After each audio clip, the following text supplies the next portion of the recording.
Hey guys, Relicine here from Bell Lost Souls, here again with another battle report. Today it's me and my Cygnar versus Draxos' Skorne yet again. My past victory against him with Morvana apparently has him itching for some revenge, so he's going to be bringing them against me today. We'll start off with my list today. It's the Stryker list that you can see listed in the article above, but just as a quick refresher, we have Captain Stryker with Silas, Wishnailer, and in his battle group you see the Storm Wall, and you can see the lightning pods behind him.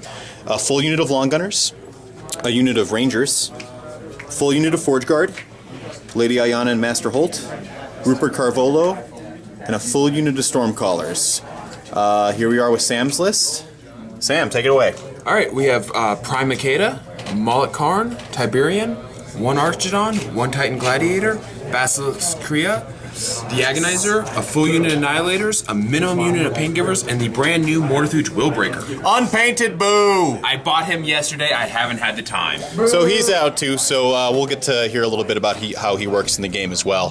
The scenario we're going to be using today is called Into the Breach. There is a flag here in the center of the table over to my left, and a zone, 12-inch circle, over here on the right.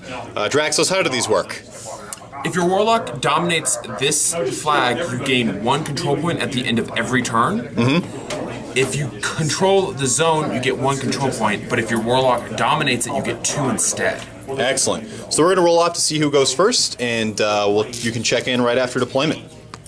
Alright, so I won the roll to go off first, so I set up a kind of brick formation with Makeda in the center, guarded by Tiberian and my Kriya, and the Annihilators around her to start running around. The Archidon and Mullet Karn are off on the side to try and hold this flank off for me, and then Mortithuge Willbreaker is there to give Mullet Karn butt strings, and then I have the Paingivers in the back to provide support to my beasts. Okay, my deployment back here, I put Stormwall over here on the left, and the reason for that is we've got these two linear obstacles over here that are going to make him, charging and moving for him a little bit difficult. So I'm going to have him kind of move up in here and kind of hug this forest and this side of the wall. Next to him I have Stryker, my Long Gunners, my Journeyman Warcaster, who I neglected to mention during deployment. Ayana and Holt are right there to pretty much lend them any help that they might need. My Forge Guard are kind of over here towards the center right. They're going to kind of move up here and start holding that objective over here. I got some Stormsmiths, Stormsmith on the right, Stormsmith on the left, and center. And yeah, that's pretty much it. So Draxos is going to take his first turn. Oh, also, my Ranger's up here, ready to move in and kind of lend mark target or shoot at his stuff as it advances. So here's the top of one with Draxos. Alright, so my first turn was pretty simplistic. The Annihilators ran forward and then later received Defender's Ward from Makeda. Makeda, she also cast Savagery on Mullet Karn and walked up to hide behind Tiberian. The Kriya walked up to cast her Animus to protect the Agonizer, Tiberian, and Makeda. And pretty much everyone else ran to keep up. The Archidon is actually hiding behind the building here with Annihilator and the Mortithuge Willbreaker. The Gladiator ran up, and then we have the Paingivers in the back row ready to whip out the beasts from when they're ready. Otherwise, that is my first turn. Okay, I've got kind of a difficult front of Annihilators in my face. With Defender's Ward, their defense 15, armor 15, and with tough, they might be a little difficult for me to take down at range, even with Snipe and the Rangers helping out with mark target if I decide to run them forward. Let's see what happens. Here's the bottom of one. Alright, so at the end of my first turn, I advanced my Stormwall up over here. On the left, I placed a couple of covering fire templates to keep his Annihilators from running down my throat. And I placed a Storm Pod over here, rather ineffectually at the moment, but I'm hoping to use it for storm calling in later turns. And he is going to be supported by a Stormsmith here in the middle of my army, and over here on the right. Additionally, my Long Gunners advanced with Snipe and managed to kill a couple of Annihilators over here with the assistance of a single Ranger who ran forward to provide marked target. Most likely going to die next turn, but we'll see what happens. Lady Ayana and Holt advanced under Stealth. My Forge Guard advanced and got Arcane Shield from Junior. And Rupert provided Dirge of Mists to the Rangers to make them just a little more difficult to kill with their Def 15 now. And also Arcane Shield is on the Storm Wall. So that's my turn. Here comes Draxos' top of two. Alrighty, so for my second turn, I did pretty much a lot of running. I had the Annihilators just run over to the zone to try and hold it off.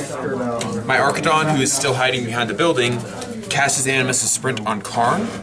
So Karn just walked up, killed the poor ranger who was hiding there, and then walked behind the wall to hide. Makeda moved up here and hit behind Tiberian and the Kriya, as she always does. And should these guys be in base to base? I did not have the walking range. Okay, that's important. Continue. The Agonizer ran up, the Gladiator ran up, and that's pretty much everything my army did. The Kriya has her Animus up, and Savagery is on Karn, and Defender's Ward is still on the Annihilators. By the way, what does that put Makeda's defense against ranged attacks at with right now? 17-18 with the Kriya. And I also forgot to mention my feed is up as well. Okay. So if he kills any of my warrior models, they will come back the next turn unless he wipes the entire unit. All right. Okay, well, it looks like Makeda might be in a position that I might be able to put some shots on her if I can knock her down with Earthquake. I don't think, obviously I can't knock down Tiberian, correct? Correct. He is immune to knockdown, but everything around him is not, so Stormwall might be able to get a line on her. In fact, it looks like he might have it right now. It's planning time. Let's see what I can come up with. At the very least, I think I can wipe out these Annihilators and grab this zone and score a point to kind of start things off nicely in my favor. Here comes the bottom of 2. Alright, so I did manage to actually score a point this turn. I did clear out all of his Annihilators over here, even though they're all shortly going to come back thanks to Makeda's feat. I killed them with some aiming rangers over here, kind of all over the place. Some Stormsmiths. I triangulated one based off of this pod, this Stormsmith, and that Stormsmith over there. Managed to kill off the rest of them. Stormwall advanced with refocus and put some damage over here, putting some shots into the Kriya, hoping that I can whittle away at her, hopefully get rid of her before this game goes south on me really fast and his melee stuff gets in my face. One of the shots was shield guarded by Tiberian, but I did manage to put one shot into him. The long gunners actually ended up having to kill a couple of the Annihilators as well, and then with the remaining attacks, put more shots in the Kriya from their really nice 18-inch range. Did manage to do some decent damage to them. That's pretty much it. Stryker popped his feet. I'm probably looking at getting some heavies in my face this turn, but I did manage to score a point, so I need only 4 more to win this game. Draxos is top of 3rd. Here we go. Alrighty, so this turn wasn't as productive as I would have liked it to be, but it was still pretty good. I brought back my Annihilators to try and jam the zone and clear things out. I killed one of the Stormsmiths and one of the Forge Guard, but one made his tough check, and I couldn't hit the poor Ranger right there. He's not poor, he lived. You be quiet. Tiberian ran up there to threaten the Stormwall. Makeda followed up and put Defender's Ward on herself. The Kriya followed up, put her Animus up.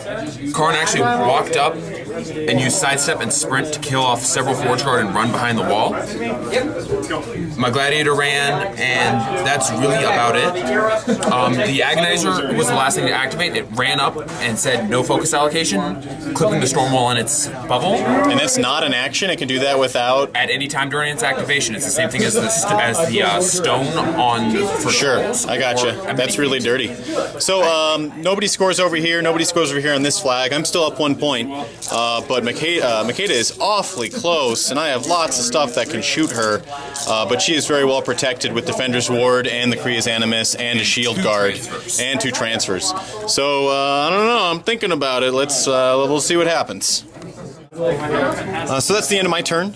Unfortunately, I had a good run, it looked like, at taking down Makeda, but the dice were not with me. Just to give you the run through with it, I kept sniping Arcane Shield with Stryker.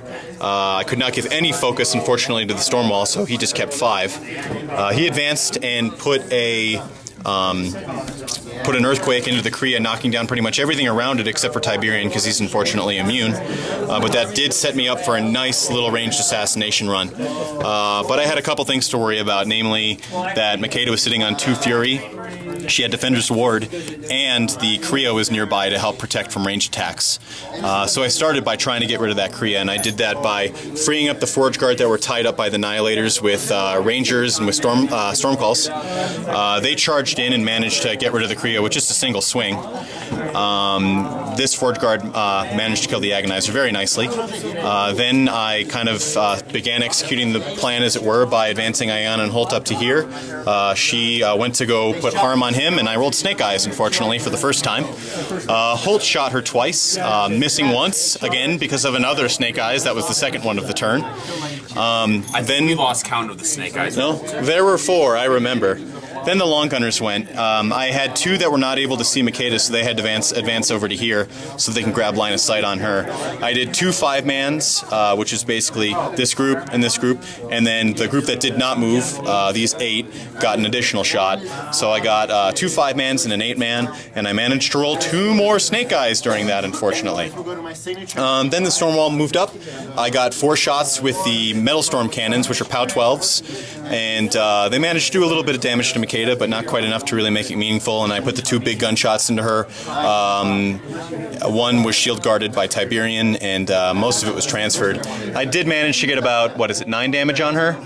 10. I put 10 damage on her, so she is hurting, but not nearly enough of what I needed. If that harm from Lady Ayana, that Kiss of Lilith would have hit, that would have been a lot more damage, especially if I... very much in Kevin's favor in that regard. Especially if I had not had rolled Snake Eyes so many times. But these things happen. Stryker's kind of close right now. Let's see if Draxos can pull it out and come back and hit me. Here is his, I believe, his 4th turn. Oh, I don't pay attention. All right, well, moving on. Alright, so I tried to get an assassination run on Stryker with a backup plan of trying to do significant damage to the Stormwall. I was barely unable to kill Stryker, but I did. My plans pretty much went out 50-50, I think. I had the Annihilators and Karn kill what was in the way here. Killed off a couple guys in the zone, nothing significant. Tiberian just walked up with Savagery and swung on Stryker, hit the first time, did very bad damage, so I used Puppet Master to re-roll its roll. I got 1 higher on the roll, which if I had gotten a good roll there, I would have killed him. Bought an attack, boosted to hit, connected, boosted damage, made a really good damage roll, brought him down to 3 life. I had nothing else that could swing on him. So Stryker's down to 3 life. Makeda is out there without Shield Guard, without a Kriya. I still have plenty of range troops. She does have Defender's Ward. She does have Defender's Ward, and my but Gladiator was able to follow up to do significant damage to the Stormwall, taking out his right arm, which hopefully will save him. So, I have a chance to kind of get back in this. She's sitting on any transfers right now. She is actually completely out because I had to cast Muzzle to kill a single Forge Guard. All right, well, let's see. I'm pretty much dead. Sure, we'll see how this goes. Here comes I believe my bottom of 4. So that's the end of the game. I managed to, I had to kill one of the long gunners that was over here to make room for Stryker. I used a Storm Call to do it. Stryker then moved over, Earthquaked on Makeda. I missed, unfortunately, but with that giant 5-inch AoE, even on the drifting 4 inches, it still killed her, or still knocked her down. Getting the Pain Giver into her, not that it really mattered about the Pain Giver. I also spent my other 3 focus to Earthquake Molly Karn to free up line of sight for the long gunners. They did a giant CRA and rolled boxcars again on Makeda. Fortunately, they got a second shot because they aimed, so the second one did manage to put her down. And had that not been the case, they still would have had some damage rolls coming from the Stormwall, and I had a Journeyman that could put a hand cannon shot into her. So I feel that even if things hadn't gone well with the long gunners, I still had a pretty good shot at taking her down. So that's the game. Thanks for tuning in, you guys. Stay tuned to BoLS for more battle reports and Warmachine and Hordes coverage.